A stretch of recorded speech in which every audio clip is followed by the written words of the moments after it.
कोंकण के मौर्य राजवंश की राजधानी पुरी यानी घारापुरी थी, जो मुंबई के पास स्थित है, जिसे आज एलिफंटा टापू भी कहा जाता है।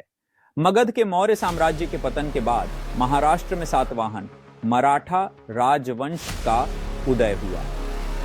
तब ईस्वी 230 तक कोंकण के मौर्य सातवाहनों के सामंत रहे। सातवाहनों के पतन के बाद महाराष्ट्र में वाकाटक मराठा वंश का उदय हुआ। तब कोंकण के मौर्य वाकाटकों के सामंत रहे।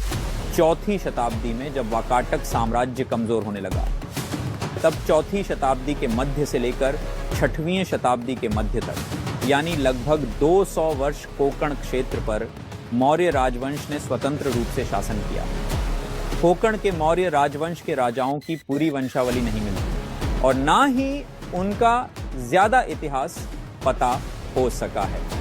केवल कुछ शिलालेख मिले हैं, उनके आधार पर केवल 3 राजाओं के नाम मिलते हैं। 5वीं शताब्दी में शासन करने वाले सुकेतुवर्मन नामक एक राजा का नाम शिलालेख से मिला है।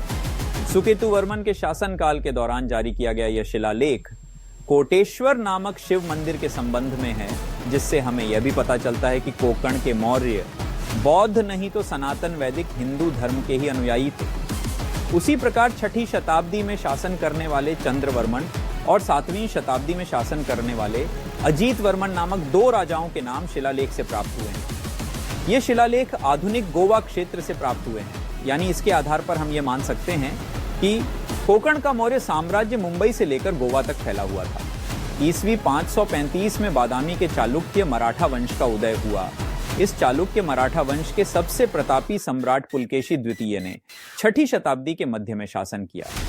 तब उन्होंने कोंकण पर आक्रमण करके कोंकण के मौर्यों की राजधानी घारापुर को घेर लिया और उनको युद्ध में पराजित कर दिया और इस प्रकार कोंकण के मौर्य वंश का अंत हुआ।